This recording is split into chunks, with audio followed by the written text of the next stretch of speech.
თქვენ უყურებთ პირდაპირ საუბარს, შევახსენებთ ჩვენი სტუდიის სტუმარია ბატონი გულბას სანიკიძე და ჩვენ საუბრობთ ქართულ მედიაში არსებულ პრობლემებზე და საუბარი დავიწყეთ ტელეკომპანია მაესტროში განვითარებული მოვლენებით.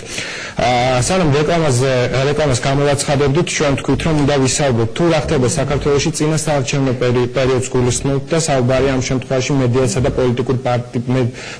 პოლიტიკურ პარტიებს შორის არსებულ თანამშრომლობაზე. ბატონ გულბას, თუ შეგიძლიათ გაიხსენოთ ბოლო არჩევნები, ადგილობრივი თვითმმართველობის თუნდაც ან წინა არჩევნები და რა ურთიერთობა არის კონკრეტულად თუნდაც ფორუმსა და მედია ორგანიზაციებს შორის, სადაც გიწევთ წინა საარჩევნოდ მოსახლეობის ინფორმირება. დისბალანსი არის, გააჩნია რომელ მედია საშუალებაზეა საუბარი, ძალიან დიდი დისბალანსი არის, სადაც დავიწყოთ ნაციონალური მოწყობილობებით. აბსოლუტურად 0 ფორუმს აქვს 0. ისეთ არანაირი არც ინფორმაცია გადის, არაფერი არ გადის ჩვენ შესახებ, ახლა ჩვენ რამდენადაც ინფორმაცია გვაქვს, გაცემულია ბრძანება, რომ იგნორირება ერთ-ერთი სერიოზული იარაღია ამათი პოლიტიკური პარტიის წინააღმდეგ, ხო? ფორუმს ბევრი ჭორები გაუცელეს, რა არ აქნეს, საიდან მოუარეს, რამდენჯერ აგვაფეთქეს შიგნიდან, თქვა, დაიშალა ფორუმი, იშლება, ახლა შარტავამ და გულბას სანიკიძე დახოცეს ერთმანეთი რაღაცა, ქეთური, ნუ ახლა ეს ასე არ არის, არ მოხდა. ერთი 8-ჯერაა ფორუმი დაშლილი, ახლა მათი ინფორმაციებით, ხო? ბოლოს ამ დროს რა ხდება, ახლა როგორ უნდა დაუპირისპირდე პოლიტიკურ ორგანიზაციას, რომელსაც ვერაფერს ვერ უძებნე, ახლა ვერც ნოდარ ჯავახიშვილს მოუძებნეს, ვერც რეზუშავიშვილს მოუძებნეს, ვერც მე, ვერც კახას ვერაფერი, ხო? იგნორე. არ გამოაჩინოთ. ამიტომ სამივე არხი არის ფაქტურად ჩაკეტილი ჩვენთვის, ხო? ძალიან ისეთი გამონაკლისი შეიძლება დავარქვათ და კანონზომიერებასთან ამას არანაირ საერთო არ აქვს. ჩაკეტილია აბსოლუტურად ფორუმი ნაციონალურ არხებზე. ახლა სხვა სურათი გვაქვს მაესტროზე და კავკასიაზე. თუმცა სანამ მაესტროსა და კავკასიაში ავიხებით, მანამდე საზოგადოებრივი მაუწყებლობითაც მართალია ნაციონალურ მაუწყებლებში ასეც იცვლება, თუმცა არის საზოგადოებრივი მაუწყებლობები. იშვიათობა იქ. ძალიან იშვიათობა. აი შეიძლება ერთხელზე ჩამოვთვალოთ. და მეორე არხი, რომელიც არა, მეორე არხი იძულებულია, ხო, ნუ თუმცა ეს ქმნის თუ არა ბრიფინგები, თუმცა ის ბრიფინგები ძალიან ხშირად ისეთი გაკრეჭილია, ირაკლი, ჩემი რამოდენიმე ბრიფინგი გაკრეჭილი იყო ისე კარგად, რომ არ ვიცი, ახლა თქვა 20 წუთს აგლებენ, 15 წუთს აგლებენ, თქვა ძალიან მნიშვნელოვანი საკითხები არ გაუშვიათ ხოლმე. ამასაც რა აკეთებ. ეგეთი ვითარება გვაქვს ახლა ჩვენ პრობლემები არასდროს ჩვენი მხრიდან არ ყოფილა მედია საშუალებების მიმართებაში ახლა ჩვენ არ ვწუნიაობთ, ცხვირს არ ვიბრძვებთ, მაგრამ ეგეთი სურათი გვაქვს რა. რეალურად ცენტრალური არხები ჩვენთვის დაკეტილია. დედაქალაქში ძირითადად მაყურებელი თუ რას ფიქრობს ფორუმი და როგორია მათი ლიდერთა პოზიცია, ვებულობს მაესტროს და კავკასიის მეშვეობით. გვაქვს ძალიან კარგი ურთიერთობები გვაქვს და ფაქტურად პრობლემები არასდროს არ გვქონია ჩვენ, მიწვევები გვაქვს ხშირად თრიალეთის ტელევიზიაში, რისთვისაც დიდ მადლობას ვუხდით ჩვენ მას და სათავართ რომ გაუწიოთ მათ სოლიდარობა, იმიტომ რომ საკმაოდ მძიმე ვითარებაში ყავთ დღეს თრიალეთი ჩაგდებული ხელისუფლებას, აწვევიან ძალიან ამ ტელევიზიას, სხვა ტელევიზიები არ მახსენდება. ჩვენ შეგვიძლია ვთქვათ თამამად 3 ტელეკომპანია, სადაც ჩვენ პრობლემა არ გვაქვს. ამ პირობებში რამდენად შესაძლებელია არჩევნების დროს კონკურენცია გაუწიოთ თუნდაც მმართველ გუნდს? ძალიან რთულია, მაგრამ შესაძლებელია. რა ფორმით? მედია საშუალებების გარდა ჩვენ გვაქვს ისევე ხო ძველი და გამოცდილი მეთოდი ახლა ფორუმში ძალიან ბევრი ჩვენი წევრი და ლიდერების მნიშვნელოვანი ნაწილი ეროვნულ მოძრაობაში ვართ ნამყოფი და ეროვნულ მოძრაობას არ ვხინდა მანდამაინც მედია საშუალებებით ჩაკეტილი იყო პირადი კონტაქტები რა ეს არის პირადი კონტაქტები ძალიან ბევრჯერ ყოფილა ფორუმის მრავალრიცხოვანი აქციები. ეს ერთადერთი შედეგი იყო, რა თქმა უნდა ის, მაგრამ ეზო სიარული, კარდაკარ სიარული, ჩვენ ამას არასდროს არ ვთაგილობთ. ანუ ასევე ვაგრძელებთ, რა თქმა უნდა, სოფელ სიარული, ხო, ახლა არავინ არ ჩამითვალოს არაფრად, მაგრამ ჯერ კიდე 3-4 წლის წინ ვამბობდით ჩვენ, რომ მთავარი ამოცანა იყო რეგიონებში რახან ჩვენ არ გვქონდა იმის საშუალება წუწუნსაც უნდა დაანებო, ხო, კაცმა თავი, ახლა, აი, არ მაქვს საშუალება, ეს როცა არავე აქვს საშუალება, ხო, შემდეგ გამოძებნოს სხვა საშუალება. ეს არის უშუალო კონტაქტი მოსახლეობასთან. გასაგებია, თუმცა ჩვენ როცა ვსაუბრობთ მაესტროზე, კავკასიაზე და რამდენიმე რადიო მაუწყებელზე, ალბათ სადაც გაქვთ თქვენ თავისუფალი ეთერი, შეძლებს დაგვარად.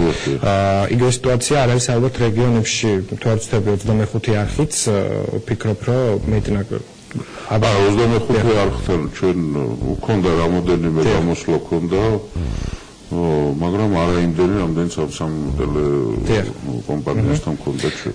აქედან გამომდინარე, მე რას გულისხმობ, მიუხედავად იმისა, ჩვენ მაუწყებლობა რა არეალს მოიცავს, მაინც მთელი ქვეყნის მასშტაბით მაუწყებლობს ნაციონალური მაუწყებლები. შესაბამისად, ხშირად ამბობს იგივე პოლიტიკურ ჯგუფთა ნაწილი, რომ ორი საქართველო არსებობს, რეალური და ვირტუალური. რამდენად მარტივი არის იგივე თუნდაც ეგეთი შეხვედრების დროს მოსახლეობა დაარწმუნოთ იმაში, რომ ქვეყანაში ყველაფერი არ არის რიგზე, ანუ არ არის ისე, როგორც ეს ჩანს ცენტრალური არხების მეშვეობით. თუნდაც დარწმუნება თვითონ არიცია. უბრალოდ იმაზე უნდა ელაპარაკო, ტელევიზიაში რასაც გეუბნებიან, ეს არ ტყუილი. თუ თვითონ არ იცის მოსახლეობა რა დღეშია, ლუკმაპური რო აღარა აქვს. თუმცა ჩანს რომ აი ვინმე წარმოუდგენია გლეხკაცის შიმშილობს დღეს საქართველოში. გლეხკაცის შიმშილობა ეთემულენის ლაშქრობის დროსაც კი არ ფიქსირდება. საქართველოში ტოტალური შიმშილობა არ ფიქსირდება ირაკლი ისტორიაში რო ავიღოთ ახლა ჩვენ, ხო? დიდი ლაშქრობების დროსაც კი, დარბევების დროსაც შიმშილია დღეს სოფელში. თუმცა თვითონ ხო იცის ღიათ ამაზე არავინ არ საუბრობს დღეს. ღიათ არ საუბრობენ, მაგრამ ახლა როგორ არის, იცით, ყოველ სოფელში არის. ალბათ რთული არის, მე ამის თქმა მინდა, საკმაოდ რთული. დაშინებულია ისა, მაგრამ როგორ არის, იცით, სიხშირე ჭირდება, ამას ინტენსივობა ჭირდება. ერთხელ ჩახვალ და დაივიწყებ იმ სოფელს. ისიც დაგივიწყებს რა. რამოდენიმეჯერ უნდა ჩახვალ. უნდა ელაპარაკო ამაზე, არ არის აუცილებლად თქვა პოლიტიკური პროექტებზე საუბარი რა. უნდა ელაპარაკო მის პრობლემ, მის ენაზე უნდა ელაპარაკო. ბევრი ლათინური და ბერძნული სიტყვები იქ არ უნდა გამოიყენო. იმიტომ რომ იმ სიტყვებს ვერ გებულობს და ადამიანი როცა შენ საუბარს ვერ გებულობს, ის მე კედელს იშენებს შენთან რა და გაუგებარი ხდები მისთვის რა. ენა, სასაუბრო ენა, ამას ახლა მნიშვნელობა აქვს ეს პოლიტიკოსისთვის, რიტორიკის მეთოდიკა, ეს აუცილებელია სხვანაირად არ გამო. თბილისში რო ლაპარაკობ, თქვათ, ნაძალადევის რაიონში, იმ ენით ვერ დაელაპარაკები მაგალითად სენაკის რომელიმე სოფელში, იმიტომ რომ ამ პირიქით, ხო, იმიტომ რომ ახლა სენაკის პრობლემები, სოფლის მეურნეობის პრობლემები ნაკლებად აინტერესებთ ნაძალადევის მოსახლეობას, ისევე როგორც პირიქით, ხო, ქალაქური პრობლემები სოფელში ნაკლებად აინტერესებთ. ეს უკვე არის პროფესიონალიზმის საკითხი, როგორ დაელაპარაკები, თორე, ახლა ნაკლებად აინტერესებთ მაგალითად რაიონებში საგარეო ორიენტაცია, როგორი იქნება ქვეყნის. ნაკლებად აინტერესებს, მათ აინტერესებს აი მისოთ. ის არის კონკურენტები საგარეო პოლიტიკაზე, მათთან ხშირად საუბრობენ და არა მათ პრობლემებზე. ჩვენი კონკურენტებს საერთოდ საუბრობენ, თქვენ სად გინახავთ, რომ ნაცმოძრაობის წარმომადგენლები ახლა მასობრივ ერთი ეს მიშა დარბის ესაწყალე ისე ყველა არის მასზე ჩამოკიდებული, თორე სხვა ვინ გინახავთ ახლა მოსახლეობასთან ჩასული იყოს და პრეზიდენტ დარბის და ყველა ამის უკან არის და დაძდებენ ის მაჟორიტარი დეპუტატები რაღაცები ახლა ენერგიას ვერ წაართვენ სააკაშვილს, ხო, ეს ენერგია აქვს, ახლაც ამას აკეთებს, ხო, პრინციპში მაინც სააკაშვილის კისერზე გადადის. პრეზიდენტი ვახსენეთ, დაიწყო თუ არა უკვე ნაციონალურმა მოძრაობამ წინასწარ. რა თქმა უნდა დაიწყო. რა თქმა უნდა დაიწყო საკმაოდ აგრესიულად, საკმაოდ ინტენსიურად,